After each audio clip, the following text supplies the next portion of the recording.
Yeah, you know what you have to do? Like, I just ordered everything, and I ordered everything wrong, Yeah, but I was like, if I order everything out, that's the pressure. Like, you got it. spent already hundreds of bucks Skin in the game. buying everything.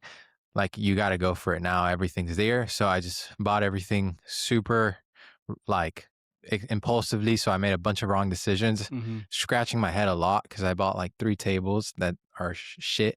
So whatever, I spent a bunch of money, but yeah, I don't have any plans of this going anywhere.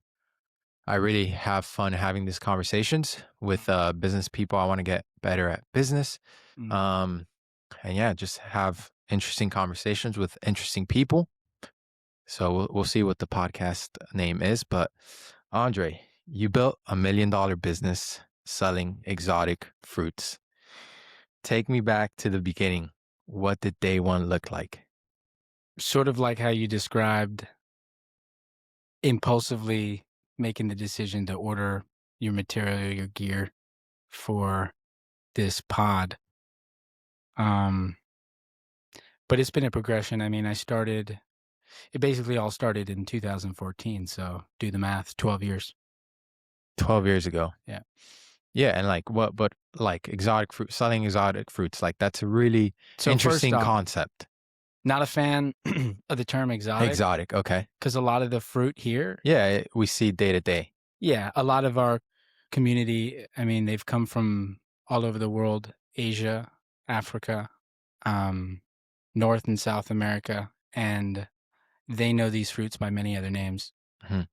But but yeah, so just started with a fascination with fruit and first plants, and before that, insects. Whoa, Yeah. you're the insect I bug think it kid. started with an entomology class at Broward College. Yeah, Okay, entomology is the study of insects. insects, yeah. Okay, so you're that bug kid that would go out in the forest and like, No, no, no, okay, that moment was pretty short-lived, but yeah, I was going through the motions. You need like a science credit. okay, yeah, Yeah, yeah, and, I'm not even sure how it happened. I ended up in a class studying bugs. They got me to eat bugs. Anyways, just looking at these tiny little creatures kinda peeled back a layer of the world for me, hmm, and, I just started to see things I had never noticed before, and that naturally led me to learning about the plants that, of course, these insects, live and consume, yeah, are surrounded by. Us too. yeah. So you went from bugs to plants to You could fruits. say that. You So could say from that. insects to plants to fruits. Just got curious. Yeah. Yeah, so it was an entomology class Okay. followed by an ethnobotany class, Okay. and Botany. that split my melon in 2. And then from there, I think, yeah, I was at that time too, I had transitioned, um, my eating preferences. I went vegan, I went raw vegan, Wow. and so I was looking for like-minded individuals. I found a raw food meetup. Shout out to Goddess. Um, she still comes and shops here, and she was like, I met her the first day I ever stepped foot on a farm, and that day transformed my life. But long and Yeah. short of it is, I was looking for like-minded individuals. Goddess was hosting this meetup, and that meetup was hosted on a farm not too far from here. It's now a palm nursery, but Hmm. that's how it all started. I showed up on a farm for a raw food meetup. My buddy uh, David and Jason gave me a tour, and Jason of Tree Amigos Growers. If you ever come to the property here, you'll meet him. Hmm. But yeah, the rest is history, man. I saw bananas getting pulled out. No, carrots getting pulled out the ground. Bananas ripening on the tree, and it just kind of I've discovered where tomatoes came from. It's a Okay. vine, for those who didn't know. Yeah. And then, yeah. So what, like, take me through the steps. So you start, I guess that opens up your mind to just the fruit world, and just produce, and I guess the different plants, um, and they produce these wonderful things we eat. Um, when did you first start seeing this as a business? Or did you ever see it as a business and it maybe just you stumbled upon it, or did you have a plan or a vision? Yeah, vision, I would say, sure. I could close my eyes and see what was possible. A lot of what I saw was possible was really given to me. That farm had been just a dream 2 years prior, and a gentleman named Nicholas had a vision for a permaculture paradise.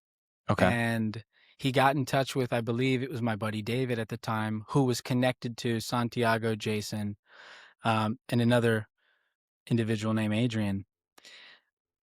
And with their help, David, and there's a lot of other people named here that I didn't know very well, but they put together a design, implemented it on this property, and started a permaculture farm Mm. essentially. And one thing led to another. They began to produce vegetables for market. Hmm. Eventually, I showed up, was fascinated. First job they ever gave me was to clean their compost toilets. Oh shit. And you can ask Jason about it. I was just enthusiastic, like, yes, let's get into it. Yeah. But yeah, I think I answered your question. Like, what was the question? It was just like, take me through this. So we're here now. Take me through the We're steps. sitting Yeah, in Fruits and Cahoots. You've built an amazing team that we can talk about later. yeah, Um, yeah, like I'm just super curious. Like I've known you for a while, but I've never asked you like how'd you get here? Like yeah, obviously everyone you start from someplace. So these individuals came up with an idea to start a permaculture yeah. farm. Um, and so you took a position and like you took a job. I was They just offered you volunteering. okay, just Yeah, volunteering. I was just volunteering. Stopped. I stopped going to school at one point, And was that and college or high school? yeah, I was in college. Okay. And I went to Ecuador. My mother's from Guayaquil, so I went to Ecuador to do some backpacking, do some woofing. Um, so volunteering at farms in that country. Hmm.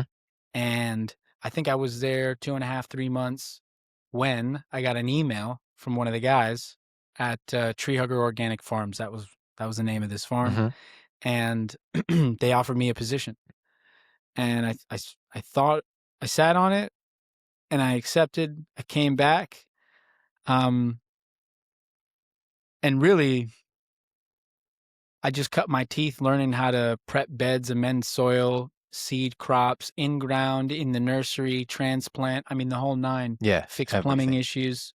Um, I guess I discovered that I was good at selling. We would take our produce to Whole Foods Market. At that Hmm. time, I think this was before the acquisition. Um, Whole Foods was hosting farmers markets outside of their locations. At the Fort Lauderdale location, Pembroke Pines, um, other locations, and I would set up shop 10 by 10 tent with everything we had harvested that morning, um, and I'd sell them like Hmm. hotcakes. Lettuce, cabbage, no, not so much cabbage, but kale, collards, so many collards, bok choy. I mean, you can never sell as much bok choy as you can grow. At least that was my experience. And yeah, just from there, started learning different skills. Um, I mean, there's so much I could say, but I learned what it meant to produce food. And Yeah, and you said something interesting. You said there you learned that you were good at selling. Yeah. Why? Like what makes you say that? Like what? I just like people. Yeah. Yeah. Yeah. Yeah. I like making people laugh, Hmm. making them what? So me and my buddy would go out, and Jason is really charismatic. Yeah. So we would go there and I don't know. We'd start yelling, selling hotcakes, hotcakes, Yeah. come get your hotcakes. People show up like, where the hotcakes? Yeah. Yeah. We don't have hotcakes. Yeah. We got some tomatoes, um, some lettuce. Why is your lettuce 350? Inside it's three. And I'm just like, well, we sing to this lettuce. Like literally, this is what we do. We live on a farm. We grow lettuce. We show up to these markets hoping that folks like yourself buy it. So I just found that it was like, it's just a game. you know? And yeah, that Yeah. we were passionate. Essentially, I was passionate for the first time, I think, in my life. I found something I was passionate Mhm. about, deeply curious about. Earlier, before we hopped online, you had mentioned to me, you're like, "Dude, I'm not one of these guys that just locks Yeah, yeah, in." yeah. And I want to push back on that, but yeah, I think it's natural that maybe it's not just men, but like I have this experience that men we can tend to be obsessive, and I became obsessed Mhm. with learning this language of plants. Yeah, so yeah, anyways, when I got to market, I just got to play with people. Well, yeah, There wasn't so much, and I look back now and, you know, we knew nothing about business. Um, and so that business eventually failed. But but yeah, there was like no pressure. I think there were a lot of variables, but we just went out and had fun, man. I was working with my friends, yeah, yeah, my and mentors. I've known you long enough, like 100%. Yeah, like I Yeah, already knew the answer to the question when you said you learned you were good at sales, yeah, but it's not that at all. It's you love people, you love yeah, talking to people, yeah. you love interacting, you like learning about other people. Like some people just walked, Mhm, the store was closed, mhm. um, and like yeah, you didn't Was miss. his name Rod? Yeah, it was Rod. I was It like, was I've Rod. never met a Rod, but but But even then, like, yeah, people are great, man. you had All walks of life. you stopped them for like, it could have just been like, "Hey, we're closed," and Mm. like, Peace. yeah, like, "Oh, sorry," like, just come, but Mm. you sat there, you learned, you took everyone's name, you remembered it, so it's like, yeah, 100%. Of course, you're gonna be good, at selling because selling's just, it's a people skill. Business is relationships, Yeah, for sure. yeah, 100%. Yeah. Sweet man. Well, there's I got a bunch of questions, but Let's go. Let's um, run through it. yeah, let's go. Um, all right. So I guess talk to me a little bit about your talking about, I mentioned the team that you have. Mhm. Um, talk to me a little bit about that. So like kind of some of the roles that you have Oh in your boy. team. Or start how many team members do you have? It's a great question. I don't have a Or just a rough guess. count on my hands. Yeah, I think we've got 6 people. Yeah. Full time or part time? Um, only one. It's a great question. It's a great question. Let's just call it 3 full-time. Mhm. It's 3 full-time folks. Yeah. And what do they do? Obviously, you have to operate this, Yeah. fruit stand, but what do they do? I know you're super locked into operations and having systems for everything and roles. So like what are these yeah, talk to me a little bit about kind of some of the roles that you have to make this operational. Um, in some ways, I'm not really the guy who could give you an actionable answer, but essentially, let's see, for years, me and my co-founder, we we did markets and direct to consumer delivery Mhm. and handled every interaction. And that's the most that's the heartbeat of this company and I think all business. It's that relationship Mhm. between brand, community. And so we take great care to make sure that the people who are on our team are fulfilled in their service to the people that come here, and they get something out of that. Danny Myers, do you know who this is? I don't.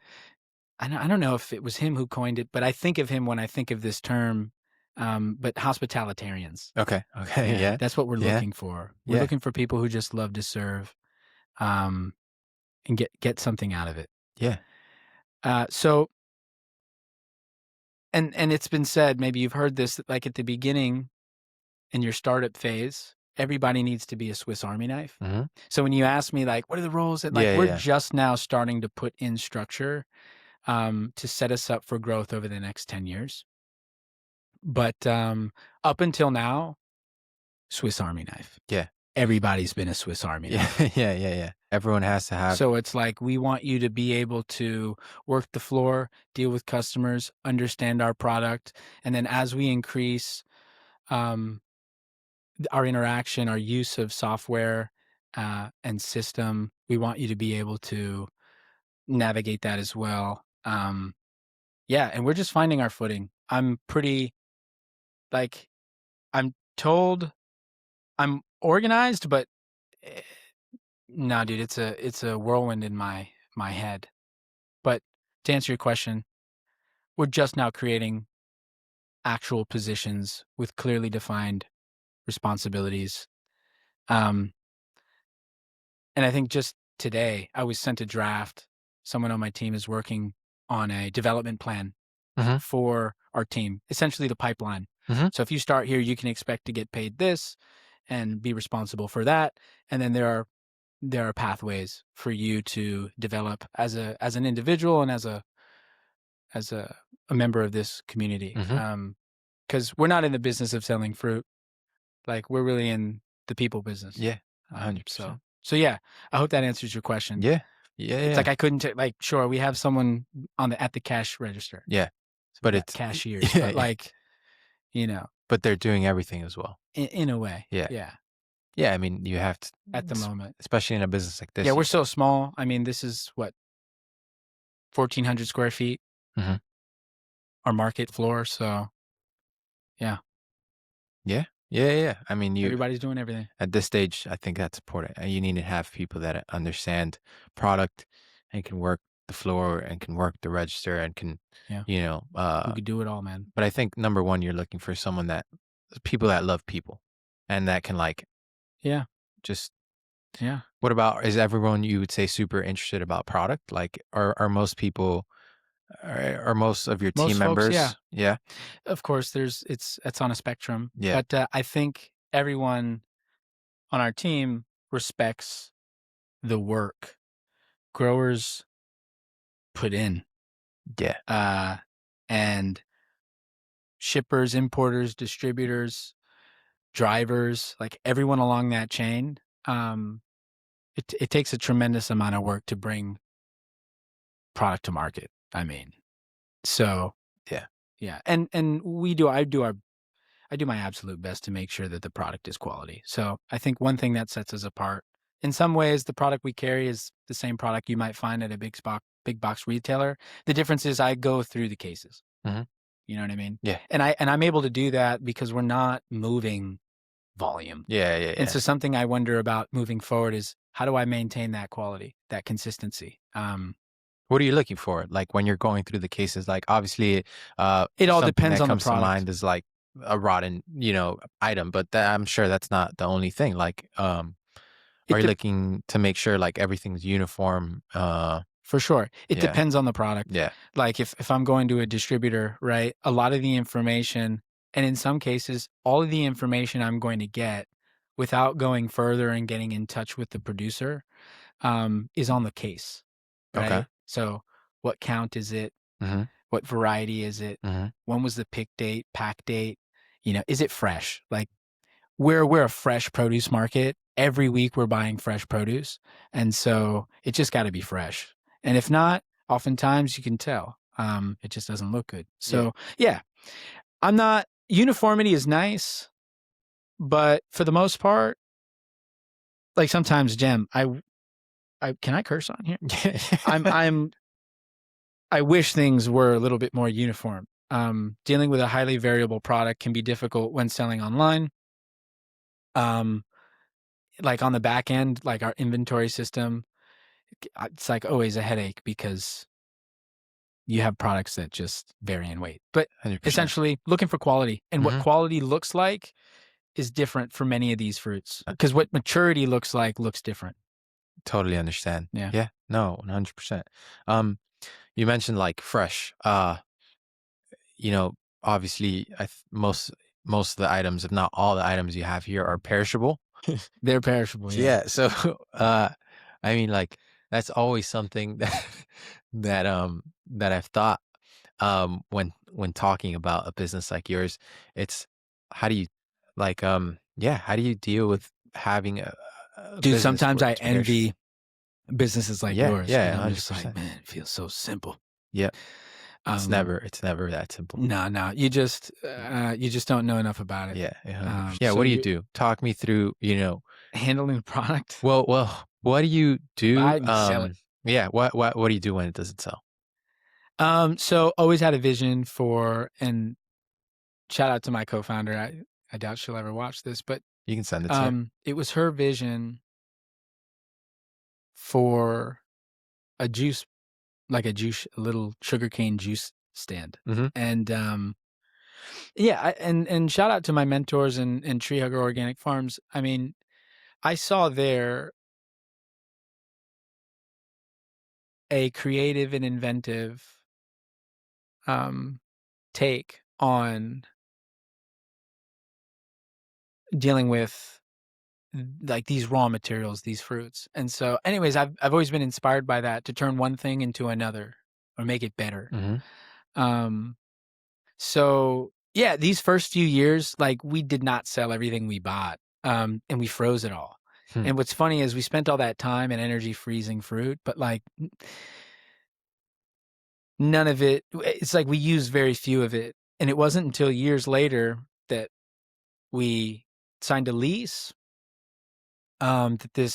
that we moved into this building, and that we had a means to make something out of all this fruit that we had been saving for so long. So as you know, we started mhm. a smoothie business, and that was fun. It was a dream come true, but a hard business to make work, given that I'm already operating a produce business. It's just like right now in our market, we've got dried fruit. Um, like I'm sure there's other value added products. Like we've worked with other businesses to collaborate on jams, Mhm. and as I mentioned earlier, the passion fruit yogurt, which is Yeah. amazing. So yeah, just turning something into something Yeah. that maybe has a longer shelf life or just a different life is always fun. S Yeah, s transformation. so when you were freezing all the products, the goal was to just use those for the Find smoothie something to business? do with it. You And know what I then mean? yeah. It's just like because you can do so Yeah, much yeah, yeah. with mame or black sapote or soursop, Mhm. right? You can make a soursop sea moss gel. You can make soursop smoothies. Ice cream, juice, I've had it. It's In it's Mexico, it's endless. everywhere. Yeah, it's endless. It's good too. So yeah, it's like we've got gold. You know what I mean? And it's a bummer that we can't sell it, but like there's something we can do with it. Mhm. So I have a vision for if anyone listening is just like driven to make this happen, get in touch with me. But like I think a US made like frozen commercial packaged good is on the horizon. I mean, I would love to sink my teeth into that. I think we can compete with South America, Yeah, have you right? I think seen people would get behind an American for brand, sure, for sure, especially in a and there's a place lot of opportunity like here. South Florida. Yeah. Yeah, so much culture. Have you seen, I'm curious, uh, the guys that started a, frozen fruit business, and I think they just started with grapes and, like, blueberries. What's the name? I forgot. I saw it on my feed on TikTok. You They were gotta send doing it. a lot of but they just have grapes and like blueberries or grapes and something else, and it's Mm, just like in an ice cream container, okay. and that's it. That's Yeah. it. They just took fruit and froze it, and Marketing. they started a business with it, and they just do the taste testings. They stand outside on the streets and Yeah. just hand them out. Yeah. But I thought like that's all like, you just froze this thing that people are already doing, Yeah. and you can create a whole business out For of it. sure. It's Yeah. I mean, that's an idea, yeah. And something like if I do something, I want to be like the best at it. Yeah, And so yeah, it's like we haven't really stepped into that space because like there's significant research and investment needed. But yeah, one day would love yeah. to do that. Yeah, yeah, and To have it's a like snack. a just a Fruits and Cahoots, an American Mhm. brand of frozen fruit. I don't think I certainly haven't seen one. But again, I'm not looking too hard. No, I the only thing I can think of is I go get a Publix bag of frozen fruit to make smoothies, but, like, But it's yeah, where's that coming from? yeah, exactly. No, South no, no, America, yeah, North America. that's exactly what I'm saying, American made. frozen fruit brand. Yeah, I Yeah, think there's room. or snack. I mean, everyone loves a frozen grape as a snack, healthy frozen mango. Dude, I don't think I've Um, ever had a frozen grape. really, I just buy the bag and I'm freeze not them. that big into frozen. I'm Mm, sensitive to that freezer okay, burn, yeah. man. Yeah, yeah, yeah. Yeah. Um, I know this might be hard to put into words, but what's the end goal? I mean, there's never an end goal, but World domination. yeah, yeah. What's the end goal, or where are you gonna be? Yeah, What's your so goal with fruits and it's cahoots? a great question. We came up with this nice little vision for because we've done some work around this. What are our values? What's our 10-year target? What's our big, hairy, audacious goal? Um, and it's my assignment to have something by the end of this month. Hmm. And I've just been in the weeds, Hmm. so I haven't really sat and thought about it. We're centered on connection, education, um, and experience. And so what I've said for years is that like so long as I get to keep playing and there's increased opportunity for the people on my team and the people in our community, like I'm happy to continue to play the game. Of course, I'd love to play with bigger and better toys. I'd like to grow the sandbox. Hmm. But yeah, if you wanted to nail me down and say 10,000 members, 10 locations, 10 million, I haven't really landed on a goal. Um, but the dream has kind of always been live on the farm, buy the farm, Yeah, yeah. spend half my time out there in the field. Just, I don't, if I'm mowing, I'm pruning, I'm harvesting, like, I think that that would be a beautiful life. Yeah. Um, and then the other half, just, I mean, having fun, man. I love collaborating. I live for that. People doing interesting stuff. It's what has me here with you Hmm. having this conversation because you're a charismatic dude.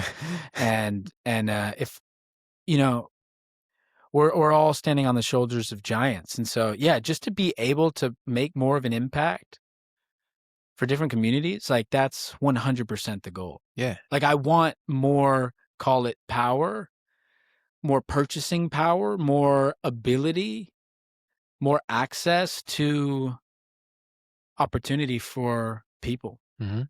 Yeah. Yeah. Yeah. Um, yeah, that sounds fun.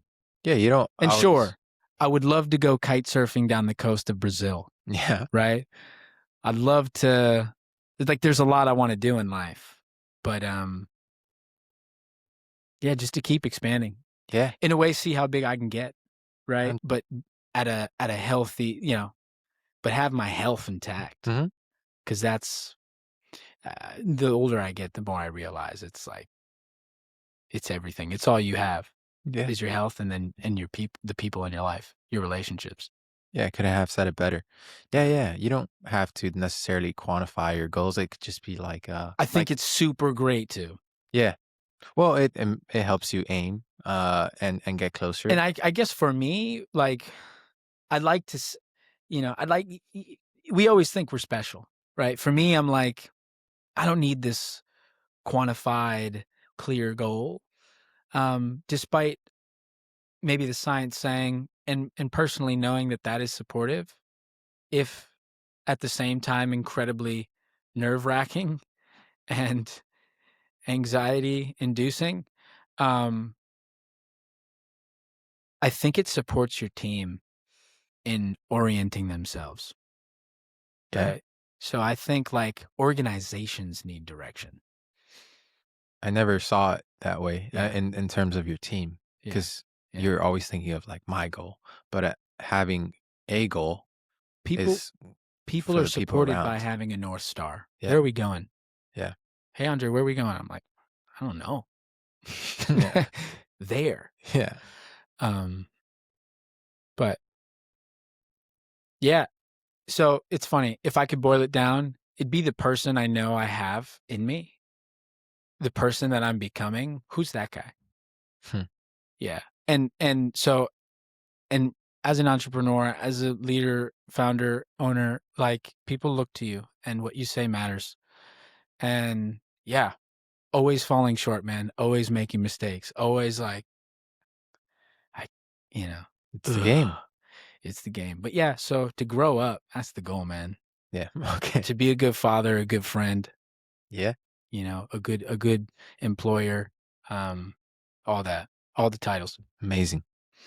Um, awesome, man. If you were to lose everything tomorrow, how would you do things differently? Where would I you might start? think real long before I make any moves. Mhm. It's really easy to confuse being busy with um, achieving or accomplishing or headed in the direction you want to be headed in. Yeah, I think I would think real hard about the path I want to walk and the trade-offs. Would you do this like, would you start the same? Like, I mean, I don't with regret it, like, yeah, but yeah, if like today, knowing what I know now, would I do this again? I've never considered it. like, would you do this business? Would you if you were to do this business What and would I do? like, would you have the setup? Would you go somewhere else? So it's funny that it's funny that you asked this because shiny object syndrome. You ever heard of it? Mhm. Right? You actually mentioned earlier, like Yeah, yeah. you're doing all these, you're trying all these different things, and um, I think when you're in the trenches, you're daydreaming of being elsewhere. Mhm. Yeah, yeah. When you're I know somebody who's going to be running. I think it's 100 kilometers. Is 100 kilometers 2.5 marathons? Does anyone have this math? 5K is 3.1 miles, so 100 kilometers would be, um, I'm not let's following this do math. quick 62 miles, I think. 62 miles. If I did that right. I could have done that completely. I suck at math. So yeah, I'm and the worst person to I'm not even ask. gonna attempt it. But good on you for trying. Hopefully hey, Jamie. 62. There you go. 62.14. Okay, you nailed it. So, anyways, I know someone about to do a long run, and like I've never been a long distance runner like that, but I can only imagine that after a certain point, your mind's gone. But maybe before that, you're just kind of maybe you're just like waiting for the moment you're done. Mhm. I don't know. Yeah. But I know that my experience it's been a grind, and sometimes often I have wanted to quit. I mean, there were seasons where every day I wanted to quit. So when you ask me, maybe the initial reaction, and shit ain't that difficult right now. But it's like, yeah, take some time. But what would I do after I take some time? I'm really into tea, as you know, Mhm. and I actually just booked a trip to Taiwan. Taiwan. Super pumped, bro, in May. Yeah, and I think I think I would just immerse myself in tea. Okay. Like I might just disappear Bathe in it, in I I boil think I it might up. just go to a tea farm, man. Okay. And And is Taiwan the main spot? That's the Taiwan's easily accessible okay. in that I'm grateful to have some friends out there who can connect me to um the culture, but I think I wonder what the folks in Taiwan would say, but I think it's unanimously agreed that the best tea comes from China.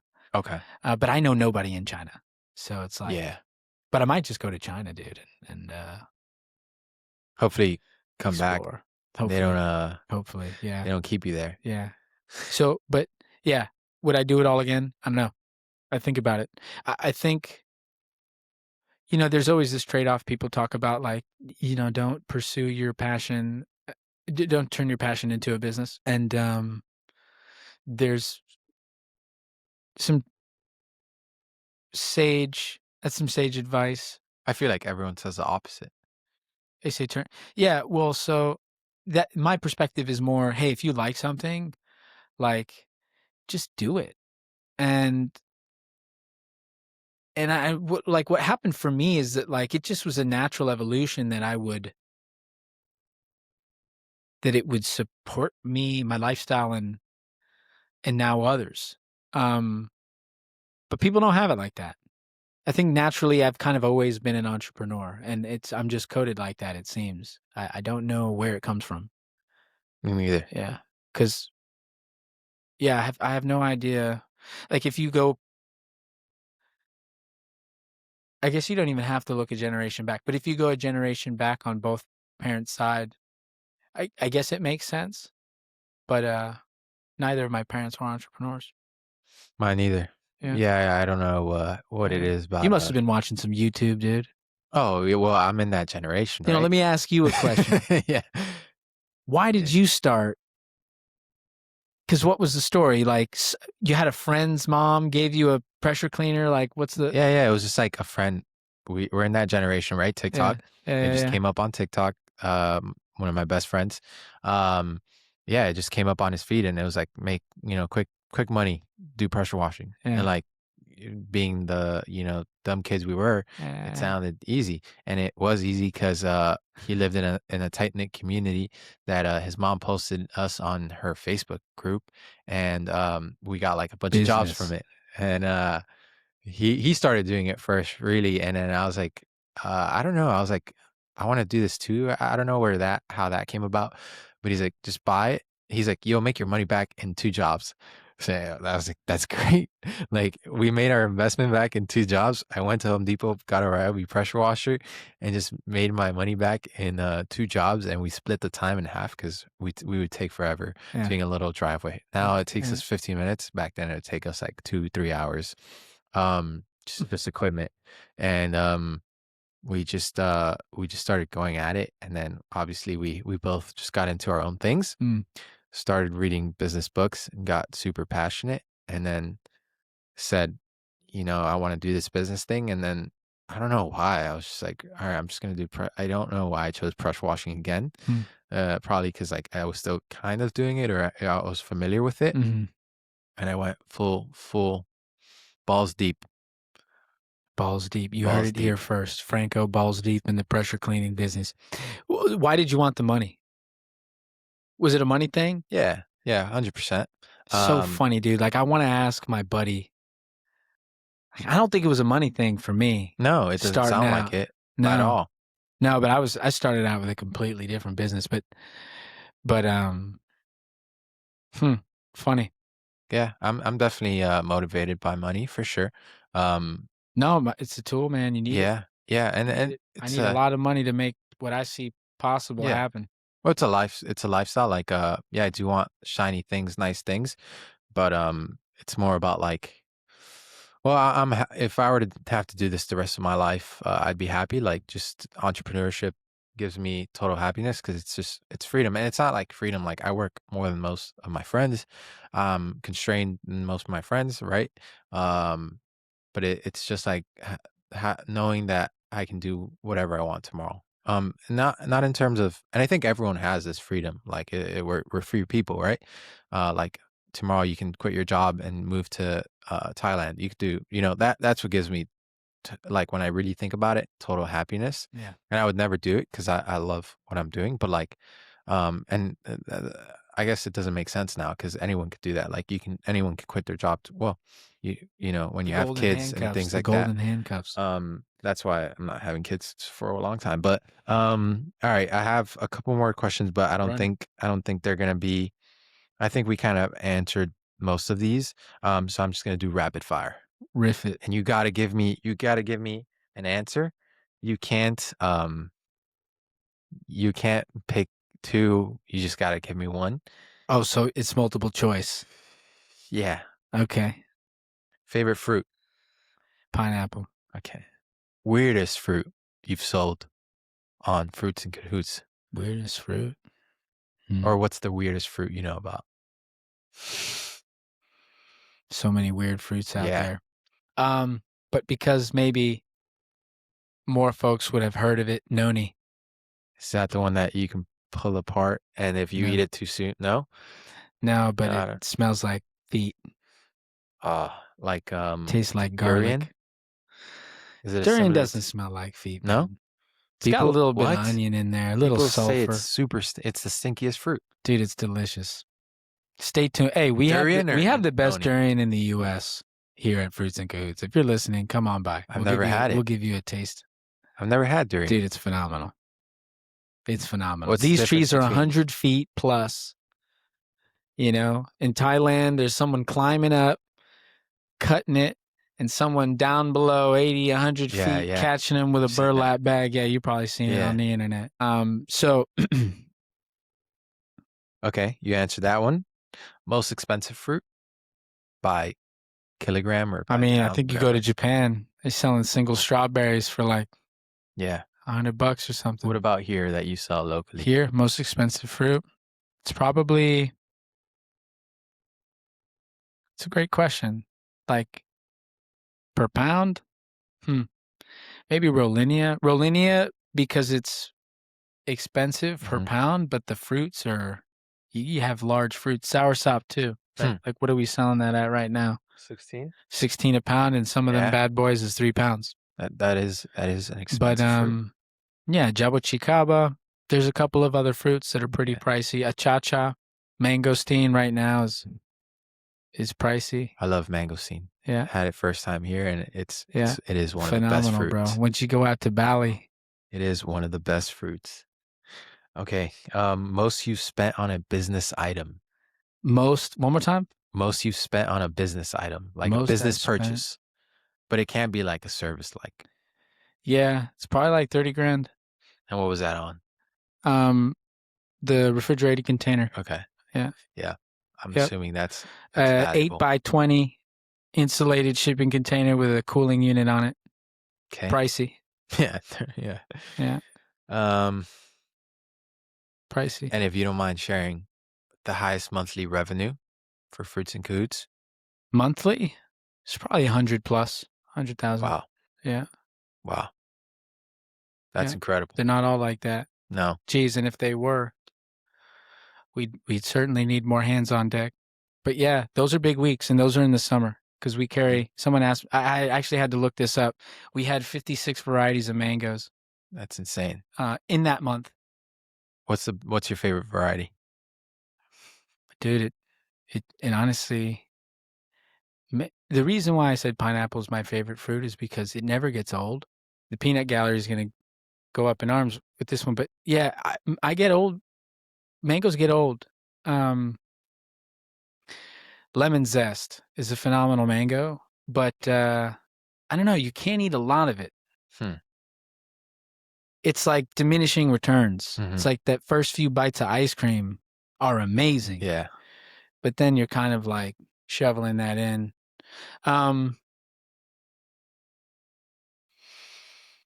Let's see. So it's Kerry. It's a Kerry mango. Okay. Without a doubt. Yeah. Got it. You ever had a Kerry? Dude, those lemon zests. I got to try one of those. Woo! Dude, you got to come. Yeah, so what we're gonna do in the summer this year is we're actually gonna have tasting little panels. So okay. Yeah. I don't know how we're gonna set it up, but like there's gonna be maybe 1 or 2 a day, and you can reserve your seat. I don't know what the limit will be, but we'll lay out like an omakase. We'll do a whole, essentially. Yeah, that's a sick. Mango omakase. Dude, what a great idea! It's a great name. I'm excited for that. Yeah, stay tuned, y'all. That's a great idea. Mango omakase. Andre, thanks. Appreciate it. We're done. First podcast. Oh, we never and did that's the pod. You need like a. Oh. And we're out. You need a tagline. I'll come up with one eventually. EA Sports. It's in the game. No, E for everyone. Dude, E for everyone. Isn't that a great E as an entrepreneur? I feel like that's a great name for a pod, dude. It's incredible. I was like, dude, lock that in right now. Yeah. That's a good one. What was that? Entrepreneurship for everyone. But E is entrepreneur. Entrepreneurship for everyone. Because that's a gaming thing, right? Is it paused? No. We're live. Dude, no, there's no back end. I didn't have any. Do you want your feedback? Yeah, 100%. Tour dates? Wait, should we do? When are you going on tour? Should we do the feedback live? Sure, we should do the feedback Okay, live. It yeah, should be because all I be need to live. be recorded. You also need to review it. Oh yeah. So Oh yeah, you yeah, got to that's what you plug. got. Hey, You where have do to we find plug. you?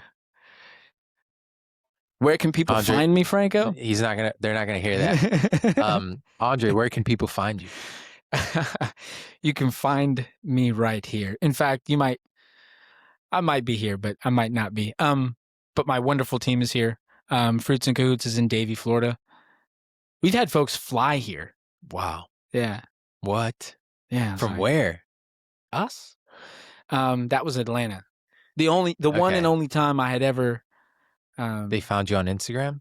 I'm not really sure, but Hmm. likely. Yeah, Yeah. yeah. Yeah. Instagram's big. Oh yeah, we went viral a couple of times, and what that does for your numbers. So Yeah. yeah, you can find us at. Don't look at our website, but it's fruitsandcahoots.com. Someday it'll be beautiful. But you can get a idea of what type of products we carry. It's not all there online, but yeah, we're here. Fruitsandcahoots.com, Fruits and Cahoots and Davie. Do you deliver? We Not used yet. to. I built the business delivering, Mm. but and it's something I want to roll out. Just I think it'd be a good idea. we'll see when I'm able to make that happen. Well, thank you, Andre. First podcast.